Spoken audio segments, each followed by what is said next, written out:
Hello all, I welcome you to my channel. First of all, a very happy new year to all of you. Today I am going to show you how to install Anaconda on a Windows operating system.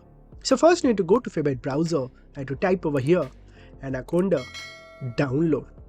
Hit enter. So that will show you this download Anaconda distribution. Just simply go to their official site. Once when you are here, you will see this get started button. So just simply click on that. That will show you the sign up page. Here you need to sign in using Google, Microsoft or GitHub account, or you can also sign in using your own email account. I'll proceed with GitHub. I'll provide username and password. I'm going to click on sign in. Let's authorize Anaconda. That's going to send you one link to your email ID. So you have to click on this verify email to verify your email ID, and you can see that it is done. Welcome to Anaconda. So scroll down and you will get your Anaconda for Windows, Mac OS and Linux. So depending upon what operating system you are using, you need to proceed with that. For Windows, I am going to switch to Windows tab. I am going to click on this Windows 64-bit graphical installer.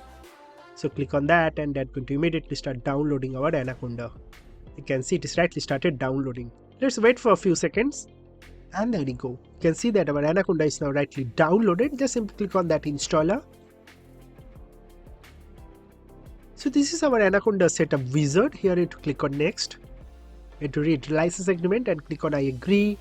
Here I'll proceed with the Just Me, which is a recommended one as well. So I'll click on next. This is where our Anaconda 3 going to be installed. Totally fine. Click on next. Next here I'll recommend you to select this third option, that is register Anaconda 3 as my default Python 3.13. So select this third option and click on install. And it's going to immediately start installing our Anaconda. So welcome back, and now you can clearly see that our Anaconda is now rightly installed. So just simply click on next again and click on finish. So that's going to launch our Anaconda right over here. First it's going to also redirect to your browser telling that thank you for downloading Anaconda. Can minimize this. So our Anaconda is now rightly started launching. Here is our Anaconda rightly open. First it's going to tell you whether you like to sign in for AI coding.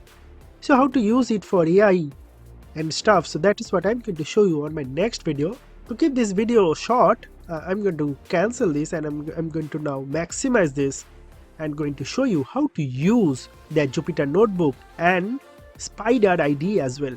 So for that you need to click on launch for Jupyter Notebook. We'll start with Jupyter Notebook and then we are going to show you about Spyder IDE. So it's going to redirect to your browser by opening Jupyter Notebook. Here you have to click on new and to click on this Python 3 IPY kernel. That will open a new tab by opening an untitled IPYNB file.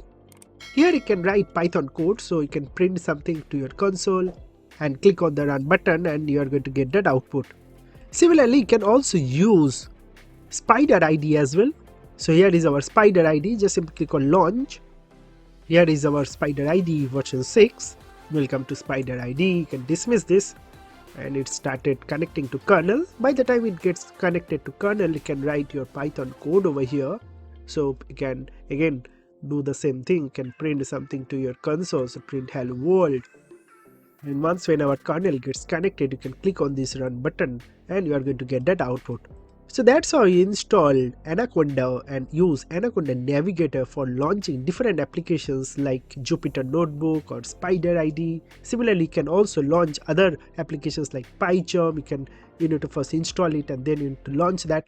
So in all these applications you can also use using Anaconda Navigator. So on my previous videos I have showed you how to use Art Studio or PyCharm, all that. So please do follow my other videos. Definitely I'm sure you're going to love them. So that's basically all about this video. Since we are talking about Python, I highly recommend you to follow the School Python project playlist. So all these videos are completely free and detailed source code are also available on our official geekyskit.com website. So to check out all other videos, I'm sure you're going to love them. So that's basically all about this video. Thank you very much for watching this video and God bless you all.